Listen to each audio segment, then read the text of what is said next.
Hi everyone, it's Cindy and I have a little tutorial to share with you. I was asked to share the multi-pocketed piece that I put in my last book, and I had sent a 4-pocket version to both my friends Diane Hubert at A Pre-Pink Cottage. Her channel name on YouTube though is Diane Hubert, and Gayle Agostinelli. And someone who saw it on Gayle's channel wanted me to demonstrate how I make it. So what you need is, for the 4-pocket version, is 4 sheets of book page, or any paper, but I'm using book page in this instance.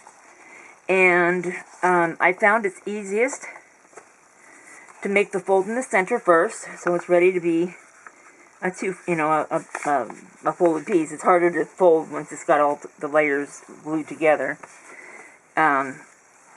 So there, you do that, and then I measure up 2 inches from the bottom, and I just, just as easy as can be, just 2 inches from the bottom. And you only have to do this on the first one, then you can use this one for the guide for the other 3. And so you do that, and you only need the 2 lines, and then I fold them outside so I can see my lines. And I can't even see them now. My pencil doesn't write very dark. But you just fold it up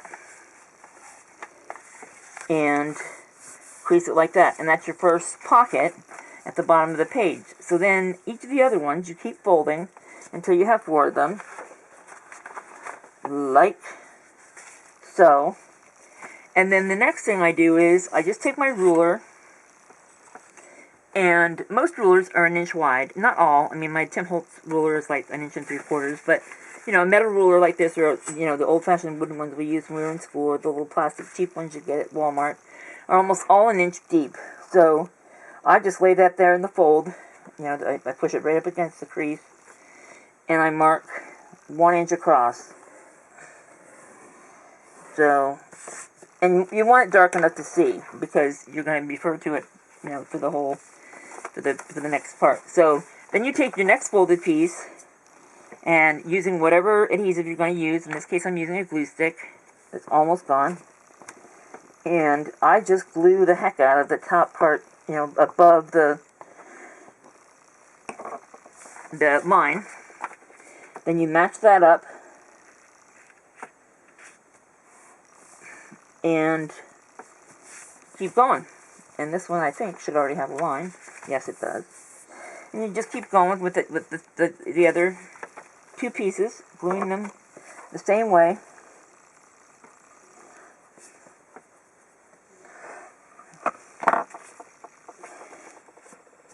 And you could use any measurements you wanted. These are the ones I came up with to make the 4 and not have the piece be too big, but have the pockets deep enough to actually work. And, so that was my magic formula after playing around with it for a while. I have made them with 3 pockets, and I've also made them with just 1 pocket. You could do it with 2, obviously. You can do it anything you want. But I like, my favorite is the 4-pocket. It just is, it's more fun to decorate, actually. And so there you have that piece. And let me show you this one that's already dry. And then the next thing I did was I took it to the sewing machine and I stitched up the sides.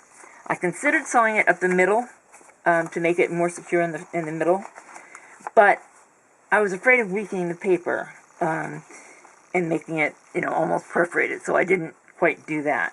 But once you sew it into your signature, that will be added, security there for those pockets to stay together.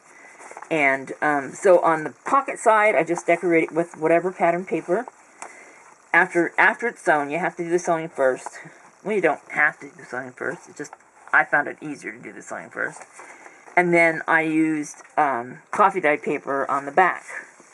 And, Gayle tends to use lots of different coffee dyed papers, or any kind of dyed papers. She just mixes and matches any kind of light colored papers and fills hers in. I tend to use a single sheet and put it on just because I don't know, just because.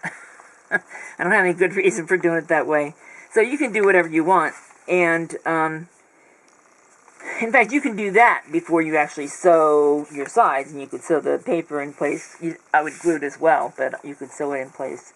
So that's my little double pocket, or double page 4 pocket, I don't know what you call it, ephemera. And I think they're a lot of fun. I put mine in the center because I wanted it. No, I didn't put it in the center. I'm lying. I'm sorry. It was another piece that I did that I put in the center. Forget that. I didn't put it in the center. You don't need to, because, you know, they're each independent, each side. So you could even decorate them differently if you wanted to. So, yeah, that's how I do it. It's that simple.